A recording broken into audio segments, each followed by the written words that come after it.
All right. So it is officially what? March now? Yeah. So my question is, how's your New Year's resolution going, guys?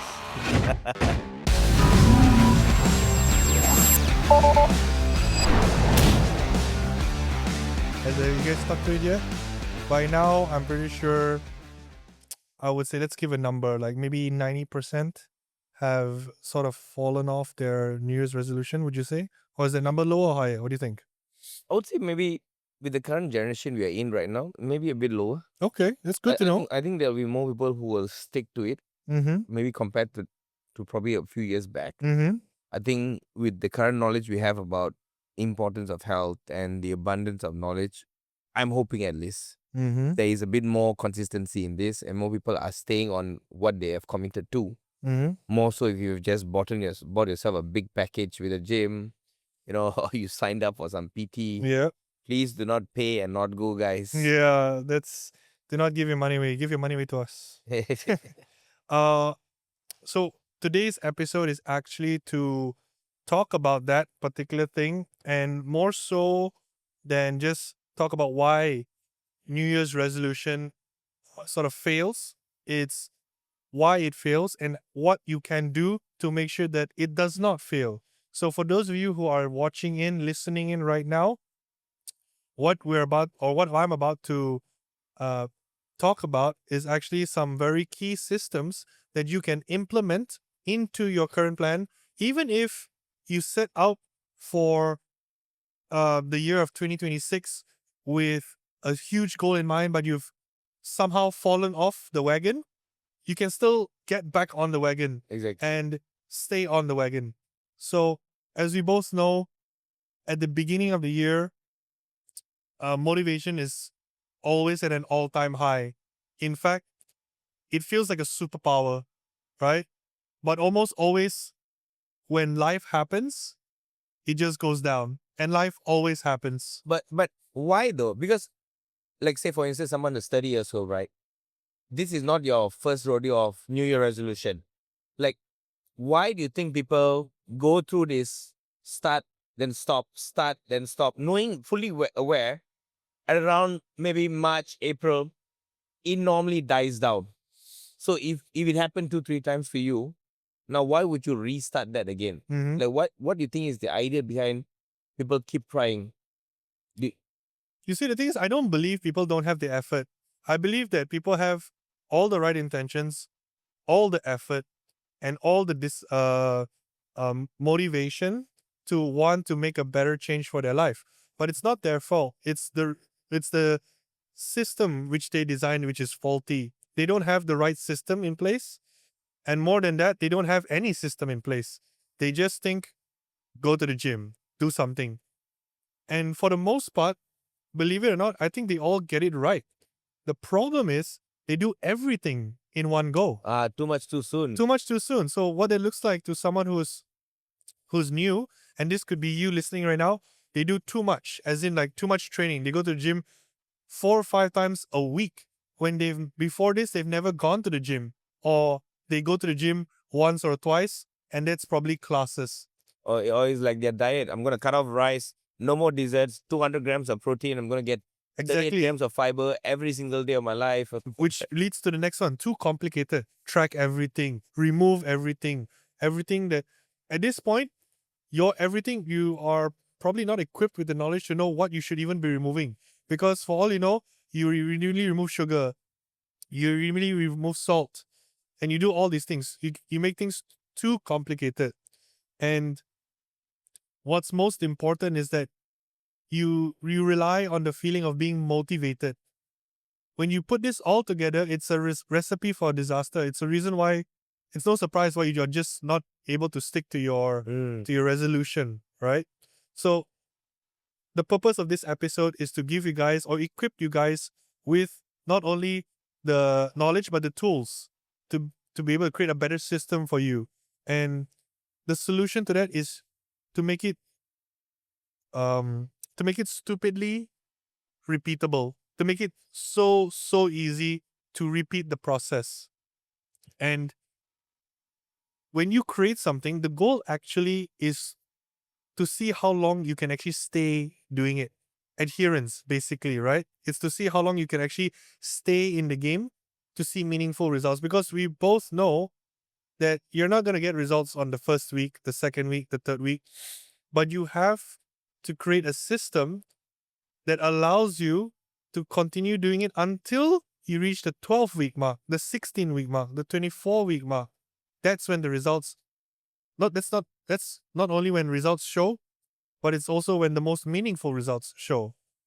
So over here, there is a plan that we have for you guys, which is the behavior tools. We start with behavior tools. Like, I know a lot of people who are listening in, they're probably like, okay, what's the secret? What's the secret?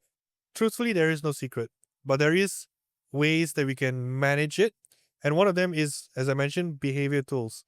So I'd like for you guys to implement something we call if then. If dash then. So if then, right? And what that is it's something that it's a list or a chart that sort of pre-decides what you're going to do when life happens. So what that looks like is, think of it as a table, 2 columns.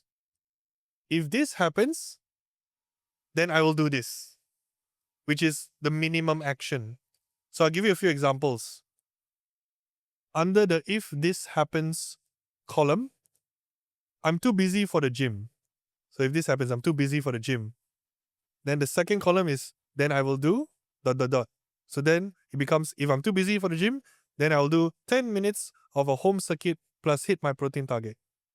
Or it could be something like, I feel unmotivated.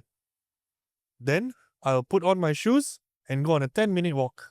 If I can do 190 kilos or 5 reps, I'll go for then I'll get nasi lemak ayam goreng. Is that okay? By all means, like it has to be something, again, that gets you closer to your goal. The principle is, whatever you decide to put in this chart, in this table, the outcome has to be positive, that gets you closer to your goal. Whether that's to lose weight, be more active, make better food choices, so and so. It has to follow that principle. So I'm guessing that this is not just if you do something right, then you get to do this. It's also if something doesn't go your way, what will be your remedy for that? Correct. It's more the latter. So, like, for example, if I miss a training day, I'll train tomorrow. All right? But I will get to that later as to why you don't want to skip certain things. But for now, that's the principle that you want to start off with. If then. Because you want to be able to make the next action something so easy. Right? It doesn't have to be complicated. So people don't beat themselves up for it. I see. At least you did something to remedy the situation. Yeah. So a good example when it comes to food. If I overeat or if I mess up a plan I was supposed to follow, then I'll just eat my next meal as per normal. I don't punish yourself. Like most people, they overeat, they have a buffet, they go off plan. Next thing you know, starving themselves, skipping a meal, doing more cardio. You don't need to do any of those. Just eat the next meal as per normal. What you guys should be remembering is that this plan which you create for yourself should survive the worst week possible. This is a plan, right? So you can create, like, maybe start off with 5. And if life will undoubtedly happen, this is where it comes in. Okay? So here are 2 rules that will completely change how you approach your fitness goals or even your nutrition goals or anything of the same umbrella, which is rule number 1, as I mentioned before, make the plan easy enough to follow for your worst days. That's the first thing, right? So I'll give you an example. If your plan currently right now, as you say, it's your New Year's resolution, if your plan requires perfect sleep, perfect mood, perfect schedule, then it's not really a plan. At that point, it's a fantasy novel, right? There's no such thing as perfect sleep. Even more so when you have 2 kids, or you just had a kid, or you just started a new job, you moved to a new country. Ain't gonna happen. But you can definitely set these small markers in place to get some form of activity going. So that's the first rule you want to follow. Rule number 2, and this goes back to the training point I mentioned just now. Never miss training more than twice in a row. You see, if you miss a training once, it's fine, it's acceptable. But the moment you miss twice or 2 times in a row, it becomes a pattern. And James Clear, the author of Atomic Habits, he mentions this very well in his book. If you miss something once, it's okay, it's acceptable. But if you miss it twice in a row, that's usually when the habit starts to form. And so you start to think yourself, I already missed 2. What's the third one? What's the fourth one? So and so and so. So try your best. And when I say training, I don't mean, it doesn't necessarily have to be exclusive to gym. Maybe if you miss the first day of gym and the second day, you're gonna miss the gym, try an activity, walk, go to the park, do a home circuit. Yeah. You basically, to rephrase it or change the point of view, is that don't stay active, don't do anything not active for 2 days in a row, if that makes sense. Right? I completely understand. Actually, you guys watching right now, at the bottom of this video in the description on YouTube, you can actually click a link. I have a PDF ready for you guys to follow through. It has all the tables, the cheat sheets. You guys can use it and apply it to yourself. So we're giving this out to you guys for free. But please use it if you guys want to use it, if you guys need some guidance. As I mentioned before, there's a cheat sheet. It's called the reset ladder. And how it works is, if you miss 1 day, you usually have a list of things to do to pick from, right? And so if you miss 1 day of training, the next day, just choose one from this list. So that can look like anything from, in order of importance, I would say, or priority. Number 1 being a full session. So if you miss the first training day, get a training day the next day. The second one will be a short session, which is 20 to 30 minutes. That will be the next best thing. The third thing would be a micro session. So that's literally anything from 5 to 10 minutes. And you can even do micro sessions every single day. The fourth and last one is get your steps in, get a walk in, and hit your protein target. All right? You can create a table and you can put this on your fridge and you can just start to tick it off. But please make it visible. Very important. As the expression goes, out of sight, out of mind. Yeah. So if it's not something that you can actively see with your eyes, you'll most likely forget about it. I tell my clients this about their water intake, their supplements, and anything that requires them to make sure they do it on a daily basis. Right? Most of the time, when people sit down to the office, they put their water bottle where? In their bag, on the floor. But they know they should be drinking water. So I tell them to put it in their field of view next to their monitor. I'm pretty sure for the same goes for maybe clients or even patients that have to take daily medication. They put it in the cupboard and then they forget about it. Yeah, they forget. Next thing you know, it's like expired. And then we're going to move on from the 2 rules. We're going to move on to something called the 3 levers of progress. So which means at any one time, you can pull 1 or maybe 2 levers to activate on, to focus on your, to execute onto your fitness regime. So what those levers look like? Training, which is the stimulus. Nutrition, which is your fuel and body composition. And number 3 would be sleep and recovery. Now, the reason why most people don't get the results they want, they pull all the levers at one go. Yeah, exactly. Right? They want to have a 6-pack. They want to eat healthy. They want to sleep better. And the thing is, if they've not developed a routine, a habit, a foundation, pulling all 3 levers at one go is just a recipe for disaster. So, the better strategy that I usually advocate or advise my clients is try to pull 2 levers. If not, just pull 1. Because you have to assess currently how is your life like. You can't expect to pull 2 levers when you can only afford 1. Yeah. So how that looks like is maybe in the first month, whether it's this month, the next month, or the month after, for that month alone, even if you can afford all 3 levers, just pull 2 levers for that month alone.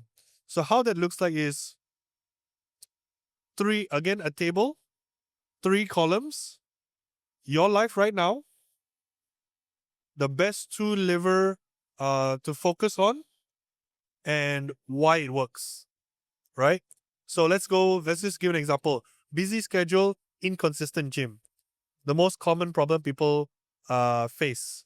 The 2 best levers you can focus on is your steps and your protein. Why does it work? Easy consistency, appetite control, right? Yeah. Another is training is okay, diet is chaos.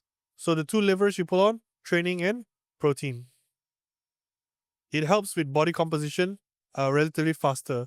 So these are the kinds of examples that you get when you set something clearly for you to see. Like it's basically providing you guys with a roadmap, right? With that being said, there's a decision rule that I always implement with my clients, which is if you're feeling overwhelmed, like you just maybe boss is coming down hard on you, always prioritize 3 things: sleep, steps, and protein. Right? Sleep, stress. If you're not having these 3 things, it's just gonna compound, and it doesn't matter how many times you go to the gym or how hard you go each session. If your recovery is bad, you're under eating on your protein, it's not gonna move the needle that much. Yeah. Like sleep is the one of the most underrated uh forms of recovery. It's the most natural occurring thing. You can spend thousands, tens of thousands of dollars on the best supplements, the best treatment options, but it's not going to come close to sleep. Yeah. Fat loss and muscle gain requires a lot of Performance, sleep as well. everything. So now that we've gone through those things, right, I think people have more or less an idea, okay, I have some form of framework, or I have a framework to work out of.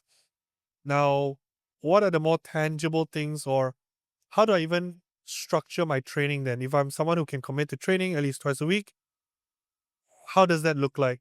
Which brings me to my next point, which is the minimum effective dose. So the minimum effective dose, and this applies to both training and nutrition, which is what is the minimum amount that you need to do or consume to produce the results that you'd want it to look like, right?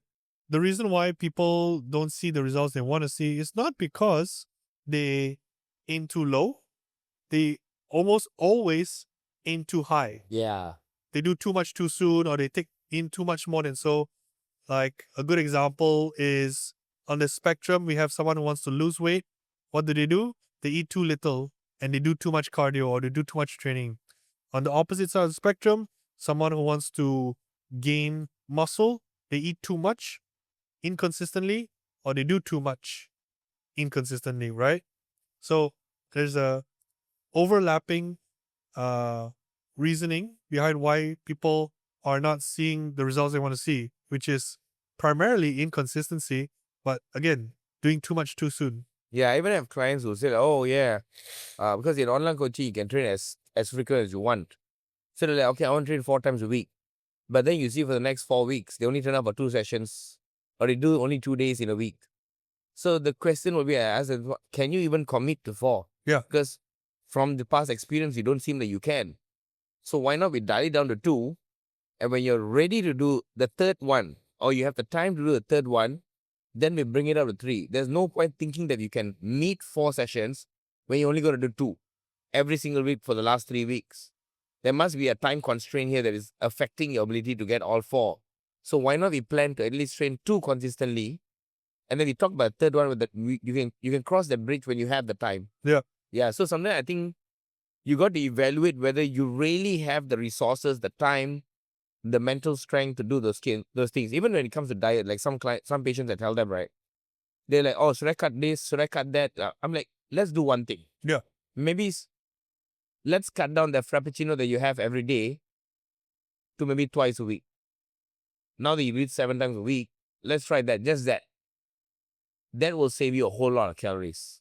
Correct. Or when it comes to like food, right? I was like, okay, why not just tell me one meal that you think you can prepare? So it could be breakfast. Yeah. Okay. I said, just control that one meal per day.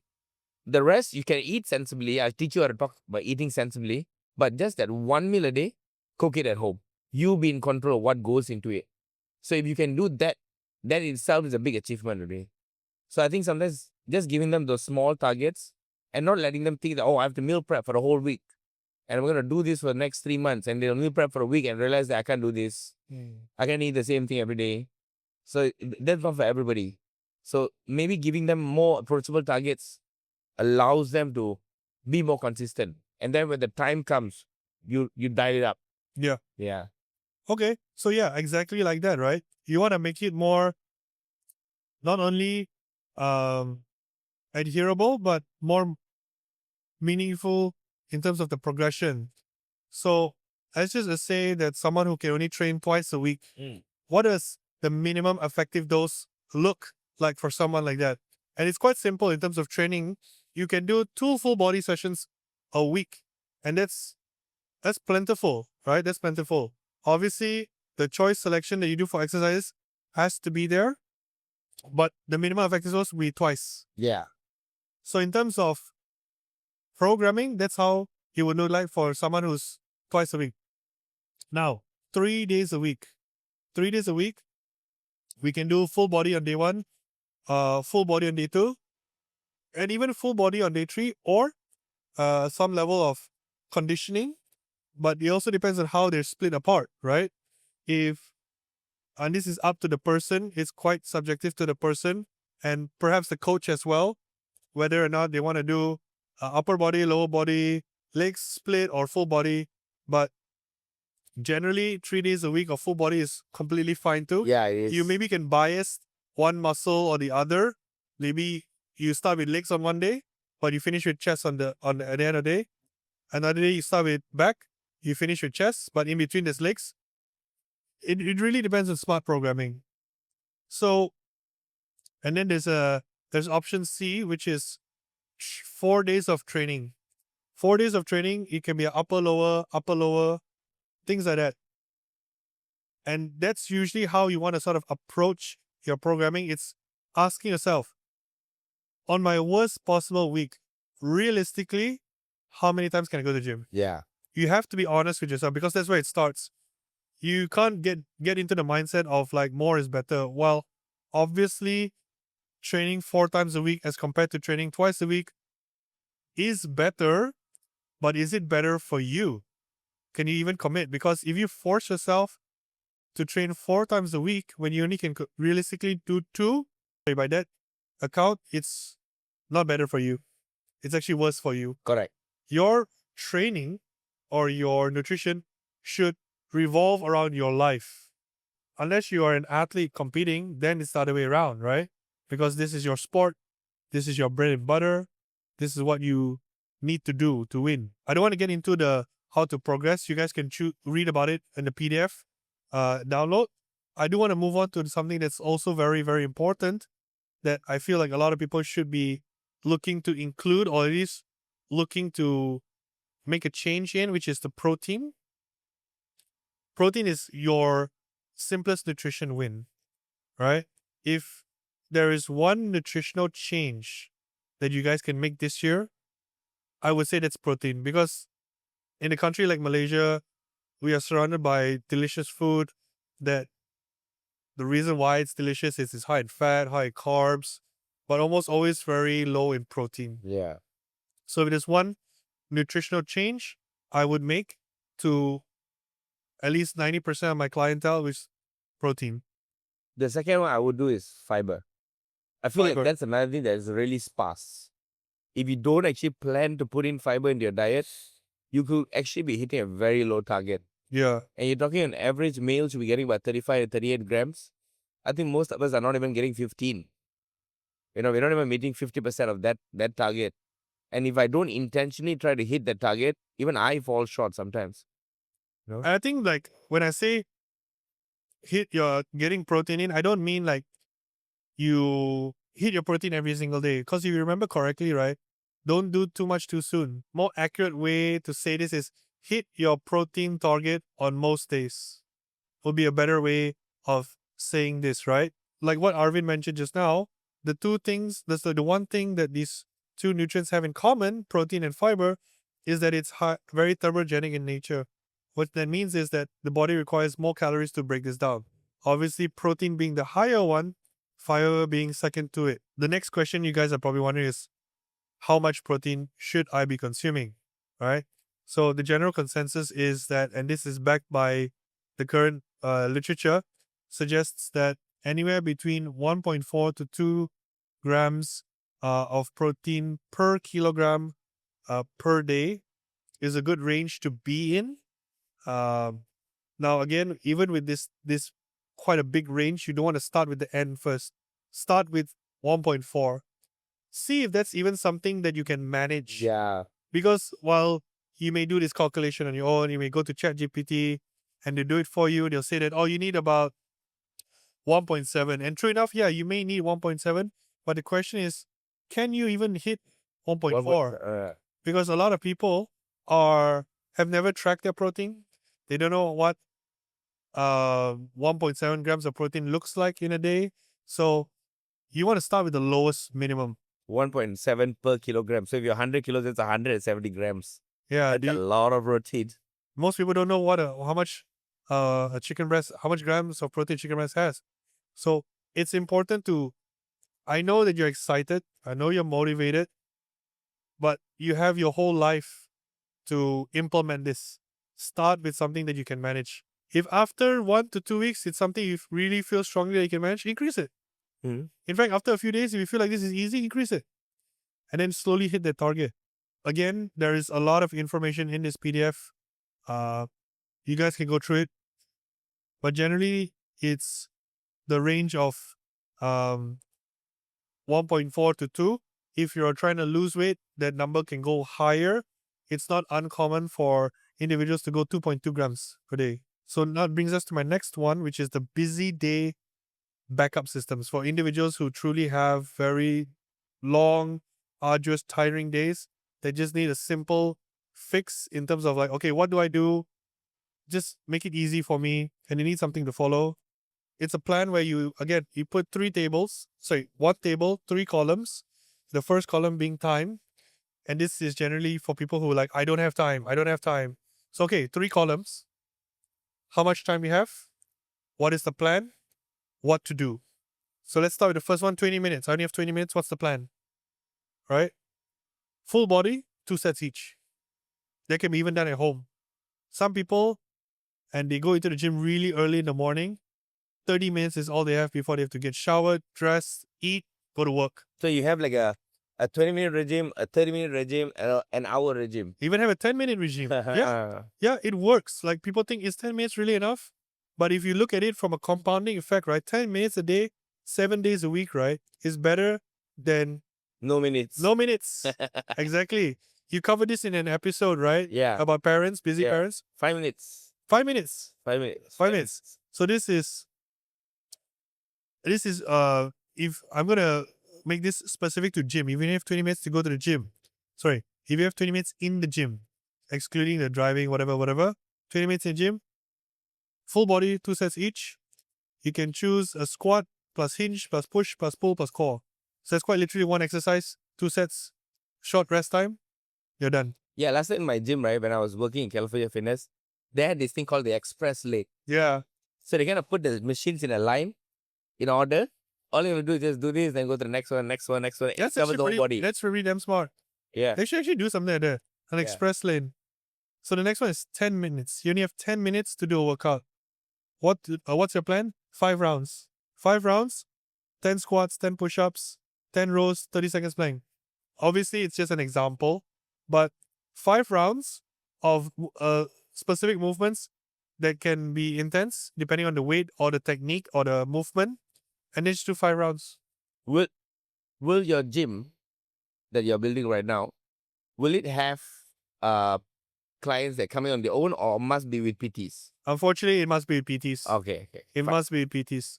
No, I was thinking like, if your clients come on their own, then you have like, do you have 30 minutes? That just run this program, and you have labeled your machines with the numbers. Yeah. You just have to follow that. Actually, you know what? I think I don't mind sharing this on episode. To answer your question, I am considering having a very unique membership type specifically for clients who have PTs to allow them to use the gym on their own when following the coaches program that they wrote. It's not open to the public. You have to have PT, then you can use. Last but not least, if you have 0 minutes to go to the gym or 0 minutes to spend in the gym, what's the plan? Walk and protein. Walk and protein, 20 to 30-minute walk, plus your protein target. All right. Again, this tracks back to the protocol I mentioned before, never miss twice.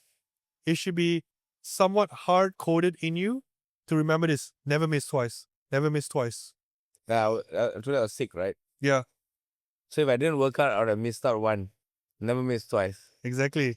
And even more so when time is such a finite resource for everyone, but even more so for you who's both running a clinic, having a family. So when you are in that position, your time becomes even more precious. Yeah, so that's what I do. Sometimes like I'm really pressed for time. And as a power lifter, I know there's core lifts to do. So what I'll do is I'll go in and do my main lift. And I'll just do one set of the accessories and I'm out. That's it. I think even I would go so far as to say is doing 2 main lifts and you're going out is also fine. Yeah. I mean, like there's one time I only had 45 minutes. So I just went in, did 3 sets of bench, I left. That's it. I think also more so what people tend to overlook is that as you become more of an advanced trainee and the loads you lift become even more and more heavy, you don't have to do more work. Because the warm up itself is quite a bit. Yeah, like if you're someone like and this is something I was watching Haftar Bjornson's coach talk about. Sometimes he goes into the gym, he'll literally have squats, leg curl, leg extension is program, and that's it. Yeah. And then the next time he squats is a week or 10 days later. Because the sheer amount of load he's moving is like 300 kgs, 350 kgs. It's ridiculous. It's a lot. Okay? And so that takes a lot out of you. So if you miss today, following the never miss twice principle, if you miss today, tomorrow becomes a quote unquote safe day. So you save yourself, or you don't get into that loop of, oh, I fell off the wagon. Yeah, so. Always have something to do. And always remember that whatever you do counts. I like that. Yep. So we're gonna move on to something called resolution to identity, which is what a lot of people are doing right now. I mean, when they start the year, they always have a resolution, a New Year's resolution. It's time to make that shift from resolution to identity. So what I mean by that is that if your resolution is I'm trying to work out, or I'm trying to lose weight, or so and so, shift it to I'm the type of person who trains. I'm the type of person who likes to eat vegetables. Even if you're not someone in the beginning who likes to train, you have to reframe your mindset. It's a lot more specific. It's a lot more focused as compared to I'm trying to lose weight. A goal without a very specific date hardline is just gonna not hold you accountable to it. Yeah, great. Yeah. So shift your mindset. I'm someone who likes to eat, who enjoys eating so and so that happen to be protein dense. And why the switch from resolution to identity work is because habits form through repetition. You miss something a lot of times enough, it's a repetition, it's repetitive. You miss something, it becomes a habit. Correct. All right. You place your coffee mug on the table after you're done drinking it so many times, it becomes a habit. Your wife gets annoyed. Things like that.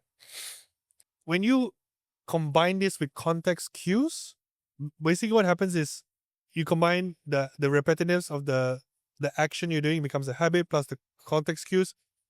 Do it long enough, it becomes automatic. You don't realize it, but you do it. Right? So something like coming home, taking your shoes, just kicking it off. It's hard to change habits, which is why skipping gym so often, so frequent, is very hard to undo.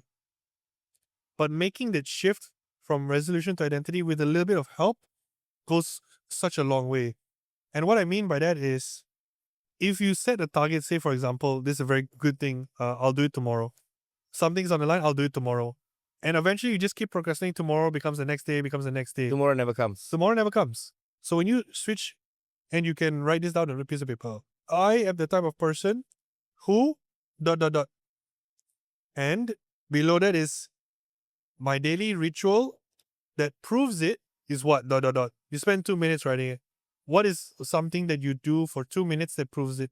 And one way that you can actually adhere to this identity shift, from resolution to identity, is to have something called an environment design to create the least amount of friction in your environment. So how that looks like for someone who's always, say, skips the gym after coming back from a long day of work, you lay out your gym clothes.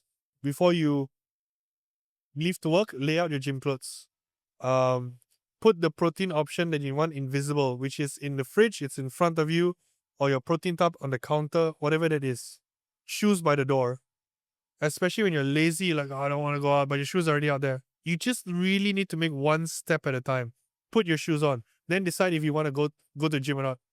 Because I guarantee when you do these things, right, when you put on your gym clothes, you're gonna be like, I already put on my gym clothes. Because I'm pretty sure after you put on your gym clothes, you're gonna go to the couch and play your phone. And then you look at your shoes. Okay, this I put on my gym shoes. So you put on gym shoes, like, I'm really down. You're gonna go back into the house, right? Take it off and go back to the house and sit on the couch. You'll be like, might as well. And then you check your ways. 30 minutes to go to the gym. Oh, I really don't want to fight this traffic. At that point, it becomes understandable because you waste a lot of time. So why don't you just walk around the neighborhood? Because before you realize it, right, you've already racked up so many of these points. You went from just binging on your couch or staying at home in your couch to having clocked in 4 days of walking in a row. Yeah, sometimes I tell my clients, right, and they feel like it's just not their day to train, right? But they're already in the gym. Yeah. I say just go do one set. One set. If you don't feel like it, you leave. But by then they finish that one set and okay, it's actually not that bad. Yeah, exactly. And I would go so far as to say block time out of your calendar. Like if you can set appointments for your clients to do this, to do that, literally block a spot just for training. Off your phone, no interruptions, block yourself a spot. And then commit to it, right? I'm pretty sure if you can hold yourself accountable for all these other appointments, dentist lah, girlfriend lah, all these kind of things, you can go to You train. can hold yourself accountable for your own appointment. 30 minutes too. It doesn't have to be a full hour.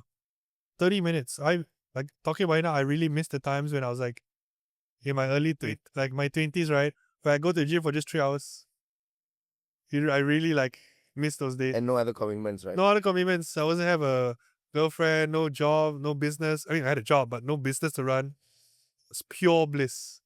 And no one will ever truly understand the feeling except people who's gone through it. Yeah, of course. But you know, at every phase of your life, those challenges test and tells you how much more willing you are to do this. Like, despite of all of this, I'm still showing up. Like yesterday, I was in the gym till 2 in the morning. I still haven't gotten my voice. But I was so driven. Like, I've got in my mind that I have to get that 182.5 for 5 reps. If I need to break myself to do it, I'm gonna do it. And I did it. And that's the thing, right? These kinds of moments really show you that if you left, if you didn't go, then the truth is there. You don't want it as bad as you say you want it.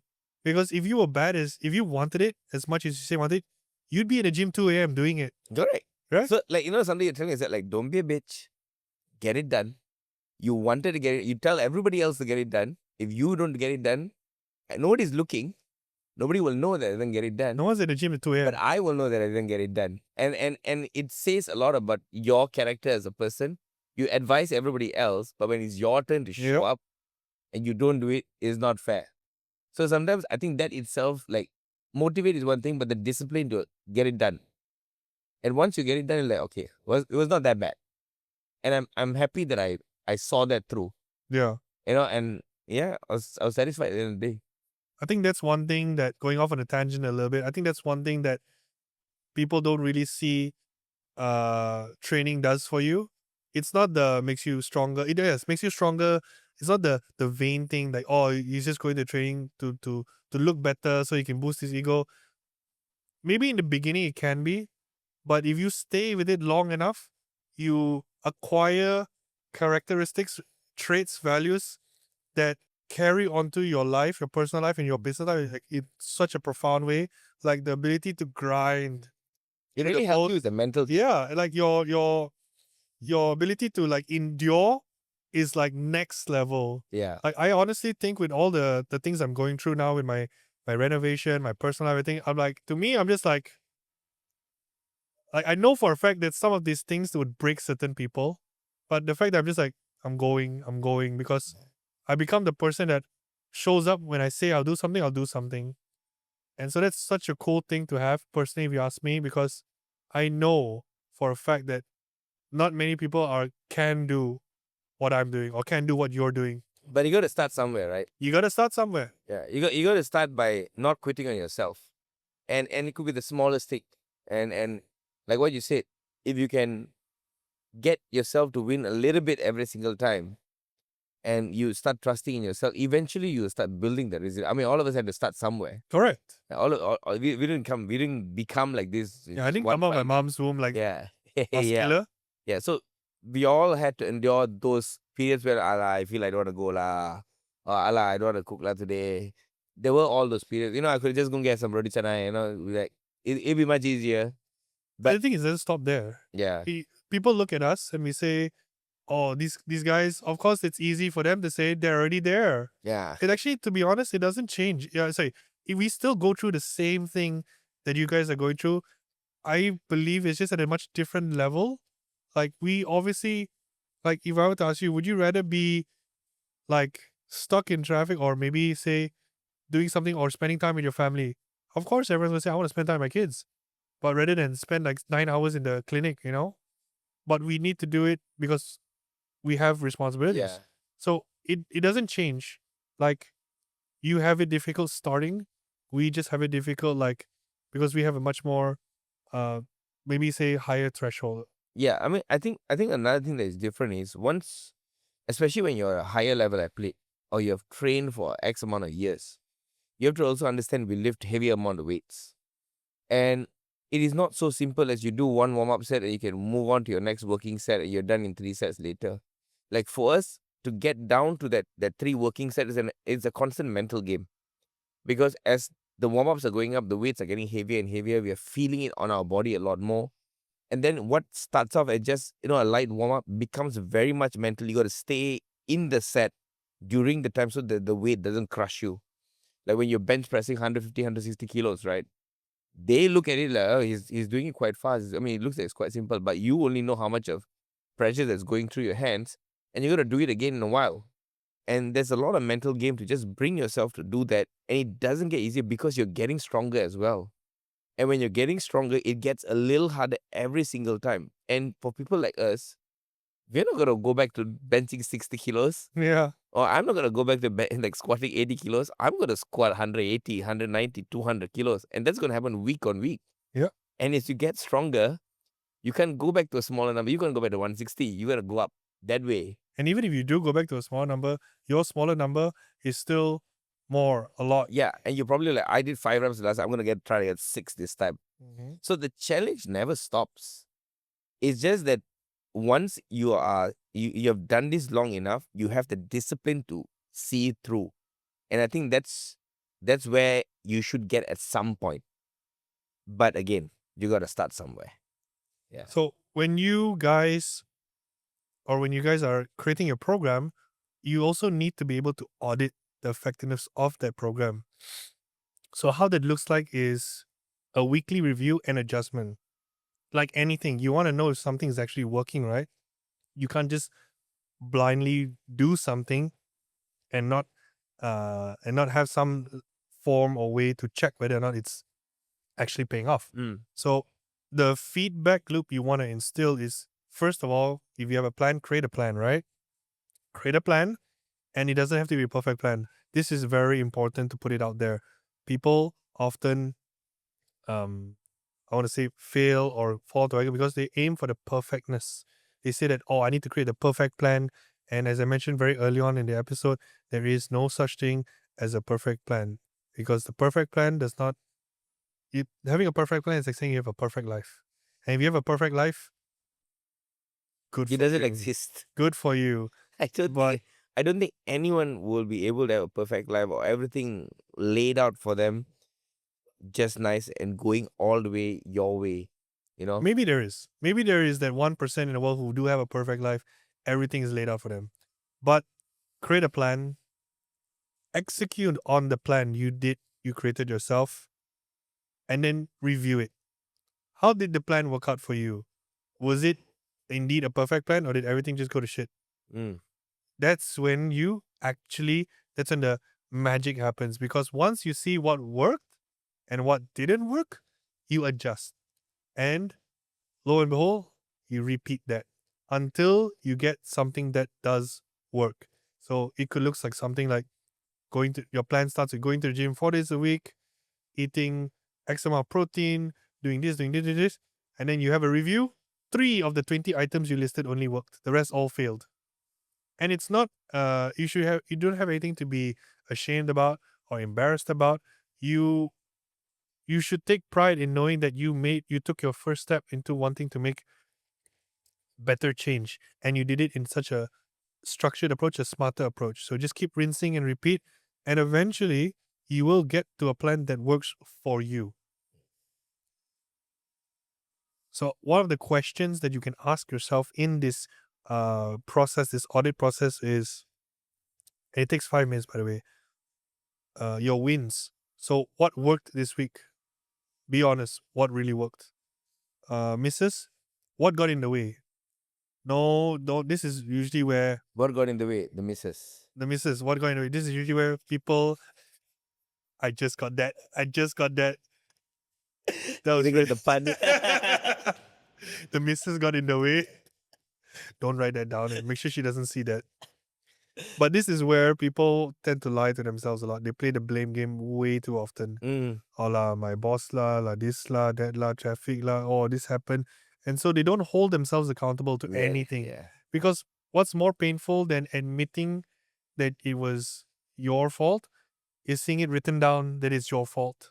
Yeah. Your lack of choice. Yeah, like the choices you made. You chose to spend 1 hour more chatting with your friend instead of going to the gym. You know that 1 hour you could have gotten a lot in. And by the time you're done chatting your friend, dinner time lah, this lah, that, and then the excuses kept compounding. You chose to watch another episode of House or whatever that you're watching, right? Or doom So- scroll for another 10. Doom scroll for an hour. Okay, what is the next friction to remove next? Not the missus. You try to do that, she'll remove you for sure. But what was the friction? Obviously, you can't remove the friend, but you can remove, like, say, the route, or what was the true friction behind why you couldn't stick to a particular thing. Is it that you maybe need to prepare meals ahead of time because you couldn't hit your protein target, or pre-pack some meals? These are friction points where you want to remove. What is one habit to double down on? What's something that worked and you feel like, oh, it's something you can do, double down on it? So that could be putting your shoes out, laid out in front of you. You found that actually worked when you wore them and went out for a walk. Doing 5-minute steps. Correct. Doing 5 minute steps. Backup plan I will use if you're busy. Sorry, backup plan that you will use if you're busy. So refer back to the previous thing. If I'm busy, then I will do dot dot dot. And then if you want to make this fun, you can hold yourself accountable by having a scorecard. So training sessions, target, what was it? And then what was the actual target? And sorry, what was the actual outcome? If you said 2 to 4 times a week, how many did you actually go? And then you just list it down. And then from there, visually you can see, oh, actually I didn't do so bad this week. And then you compare it to the previous week and then the week before that.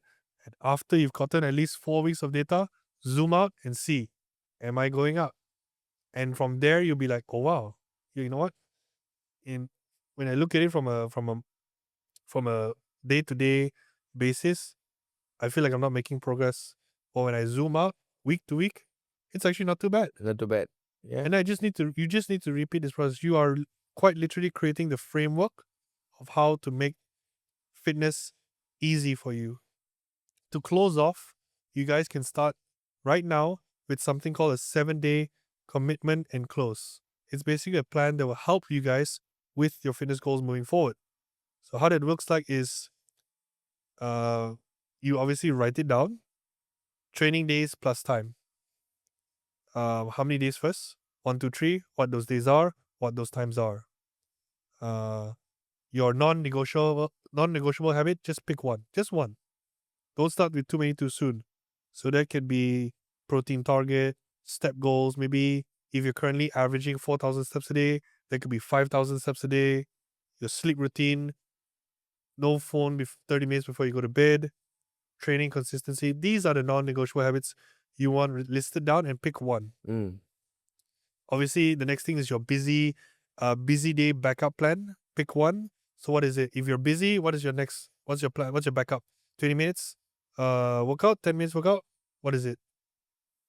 And your most important is the win conditions, which is this week is a success if ... I hit 2 training sessions or 4 movement days. And that's how you know you're winning. So it could also be I hit my protein target 4 of the 7 days in a week. That's a win, because previously I would never hit my protein target. In other words, I never missed twice. And these goals, these 7-day commitment and close, can be expanded. It can be changed. It can be repeated every 7 days. The targets change. Or it can be repeated a month. Maybe you start at 7, it becomes 14, it becomes 21, it becomes 28. And before you know it, you won't need this anymore. Your body has developed a habit, a pattern that it instinctively and automatically does by itself. You just have to track for a short while or do this for a short while before it becomes part of you. Correct. And so you do something long enough, repeated enough, that when you stop doing it, suddenly like, something wasn't all right. I feel like I'm forgetting something. Your body will tell you that, I feel like something's off, something's all right. Then I forgot to maybe get my steps in, or mix this particular ingredient with my breakfast. It's something like that, something along those lines. Nice. So yeah, that's basically it on how you guys can create a solid framework for adhering and accomplishing your fitness goals for the year. If you guys out there are listening and you have fallen off the wagon, please don't beat yourself up. It's never too late to start. In fact, there's no better time to start than today. Don't wait for the next year. Don't wait for the next month. Don't even wait for the next day. Start today. Start now. Start planning it.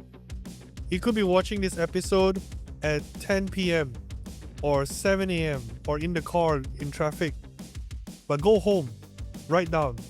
Write down what you want to do. Yeah. Tomorrow never comes. It's today. Thank you guys for listening. See you guys in the next episode.